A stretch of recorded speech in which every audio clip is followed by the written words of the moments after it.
حسن صاحب، جس طرح سے سعد صاحب نے بھی یہ بات کی ہے اور آپ کیا دیکھ رہے ہیں؟ مولانا صاحب تو اس وقت سیاست میں اہمیت اختیار کر چکے ہیں، ملاقاتیں ہو رہی ہیں، صدر مملکت سے بھی ملاقات ہوئی، پھر شہباز شریف صاحب سے بھی ملاقات ہوئی، پھر اور بھی ان کی ملاقاتیں ہو رہی ہیں. کیا دیکھ رہے ہیں آپ اندرونی کہانی؟ دیکھیں، بنیادی طور پہ اگر دیکھا جائے تو مولانا صاحب جب 88 میں پہلی بار ممبر قومی اسمبلی منتخب ہوئے تھے تو انہوں نے اس وقت بھی پاکستان پیپلز پارٹی کی حمایت کی تھی. اس وقت سے لے کے آج تک اگر ہم دیکھیں تو کئی دفعہ یہ ان کے ساتھ کرے ہوئے، پھر مخالفت رہی اور پھر تحفظات بھی رہے، اور ہمیشہ وہ اقتدار کا ساتھ رہنا چاہتے ہیں. وہ نہیں چاہتے کہ اقتدار سے وہ الگ ہو جائیں. یہی معاملہ بنا. لیکن میں پریشان اس بات پہ ہوں کہ مولانا صاحب نے ایک فیصلہ کر لیا ہے. وہ کیا کیا یہ میں آپ کو آگے چل کے بتاتا ہوں، لیکن 3 چیزیں بہت اہم ہیں.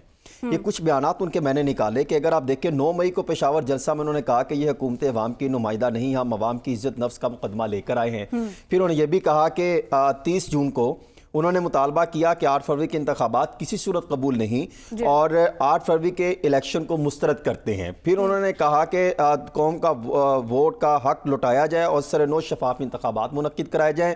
پھر انہوں نے کہا ہیرا پھیری کر کے جمعیت اسلام کو ہرایا گیا. ان کے بڑے تحفظات تھے. خیر وہ انہوں نے رکھے، یہ مطالبات سامنے رکھے. معاملہ کیا تھا کہ انہوں نے اپنا پارٹ کا حصہ بنا. کیا کہہ رہے تھے وہ؟ دیکھیں میں ذرا یہ آپ کے سامنے چیزیں رکھ دوں خبر، کیونکہ ٹائم تھوڑا ہے، اس کا بھی میں آپ کو بتاتا ہوں. یہ معاملہ جب ہوا، اختلافات چلتے رہے. PDM-1 میں انہوں نے بھرپور طریقے سے رج کے انہوں نے اپنی جو ہے وہ پوزیشن سنبھالی اور انہوں نے کام پورا کیا. خیر جب زرداری صاحب سے ملے اس سے پہلے ملاقاتیں چلتی رہی. بہت امپورٹنٹ اس لیے تھی کہ زرداری صاحب، یعنی آپ ٹائم دیکھیں، زرداری صاحب صدر مملکت پھر پرائم منسٹر آف پاکستان ملاقات کرنے گئے اور پھر اس ملاقات میں نواز شریف صاحب سے بھی بات چیت ہوئی. میرے ذرائع یہ دعویٰ کر رہے ہیں. اب معاملہ یہ طے پایا تھا جب زرداری صاحب سے ملاقات ہوئی کہ ہم آپ کی ملاقاتیں بھی کرواتے ہیں، تمام کو جو سٹیک ہولڈر ہیں آپ کو اعتماد دلاتے ہیں، آپ کے ساتھ چلیں گے، آپ کو حکومت میں لے کر آئیں گے، معاملات آپ کو انگیج کریں گے. یہاں تک کہ بلوچستان میں کہیں نہ کہیں ان کو انگیج کرنے کی یقین دہانی کروائی گئی تھی.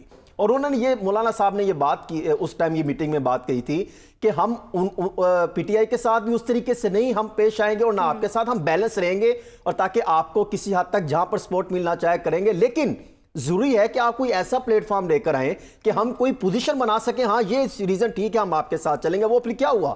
وہ پھر آج نواز شریف صاحب نے اعلان کیا کہ تمام سیاسی جماعتیں معاشی بحالی کے لیے آپ اکٹھی ہوں اور یہ معاملہ بنے. آئندہ ہو سکتا ہے، ابھی تک کی رپورٹ کے مطابق آئندہ آنے والے دنوں میں جو ان سے بات چیت ہوئی ہے کہ مولانا صاحب ان کا ساتھ دیں. لیکن جو یہ بڑے بڑے دعوے کرتے رہے وہ کس حد تک ٹھیک ہوں گے؟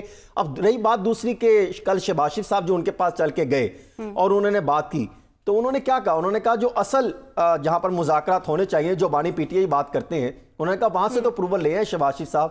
تو میری اطلاع یہ ہے کہ شہباز شریف صاحب نے وہاں پہ بہت رونا رویا، بہت انہوں نے گلے شکوے کیے. انہوں نے کہا آپ کو بھی پتا ہے کہ ہم کس طرح چل رہے ہیں. تو انہوں نے کہا کہ ہم کوشش کریں گے آپ کو لے سکیں.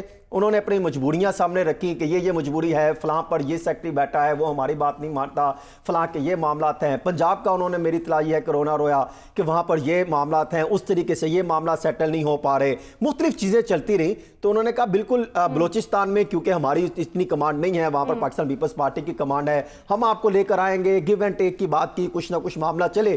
تو میری اطلاع یہ ہے کہ وہ بھی مولانا صاحب کسی حد تک ان کے ساتھ چلنے پر اتفاق کر لیا ہے، کیونکہ مولانا صاحب چاہتے یہ ہیں کہ وہ ایک لانگ ٹرم جو ہے وہ کھیل کا حصہ بنے. اور وہ اس میں میرا خیال آئندہ آنے والے دنوں میں ابھی تک اطلاعات کے مطابق وہ ان کے ساتھ کھڑے ہو چکے ہیں. ان کو یقین دہانی کروا دی ہے. بالکل حسن صاحب، بالکل.